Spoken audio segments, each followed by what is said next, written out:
براستی پیلانی گو ریبر آپوب تمامتی 1980 دست پیکر وک کمپلا ناب نتوی گوام ناز دکن و تپازده تباغی دا هاتا دیل هاتا گرتن جعالی هیزی دست هلادار بطیبت دق او قواتا گو ایرو روش ام دبینن دنیا حمو دریاویرا والگور ذهنیت اوی ایرو روش دمشه هینا جیکه اف شرها او کمپلو بردواما کمپلو چما همبری ریبر آپو هاتا کرن دما گو دجمن او قوتی امپریالی دید هیزا ریبر آپو آفکری دید دما روج بروج دید گو قاعداي أو بنجها جواكي فرد بي قريدان إيدا بير د نتني د كردستاني دا حيا رجهلاتا ناوين بقشتي حيا هيزا فكر جيا أوروبا كندا إيدا دا ذهنيتا امبريالي خطر أخوا د ذهنيت وفلسفة ريبر آبو دا ديت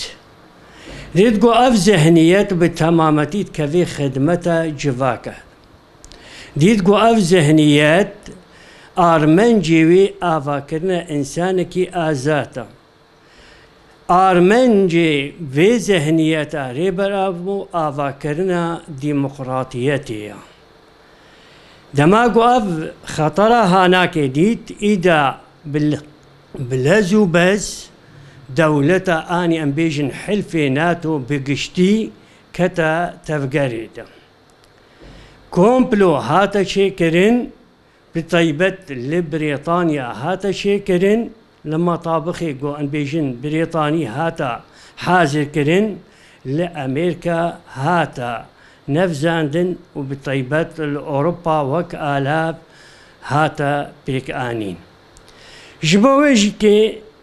وكا قمدا ناس كرن هيزا يكمين آغو همبري ذهنيتا امبرياليزم قمابو بيشتي كتنا سوفيت ده 1900 طيبت دماغو بداوي بون نوتو ششادا إذا الذهنيتا قو همبري وانا كي بشغل تاني ذهنيتا ريبر آب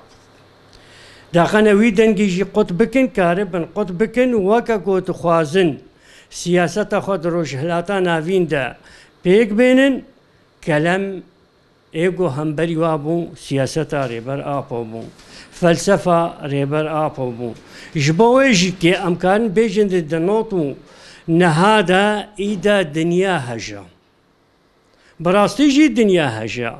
يعني همبري إنسانكي أو كسايتكي طبعا نكسايتكي نورمالا ريبر أبو أني همبري أمكارن بيجن ذهنيتكي دنيا بقشتي بحمو رنجي كتكار وخباطي دا وككاري بي الريل بروي ذهنيتي بقري جبوغو باش فهم كرين قو أف ذهنيت كاري قو هارتنكي دي روج هلاتانا فين دا چه بل بناف انسانيتي بقشتي دا چه بك جبو فينا كي كومبلو وكا امزانن داوي بو در 1900 نوتو نهادا بازده شباطي دا راستيا خو اوام ام حتى ايرو جواكا كرد ايرو بردواما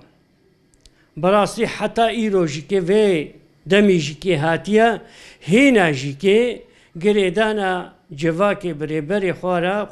بريبر آپورا نهاتيا خود کرن بل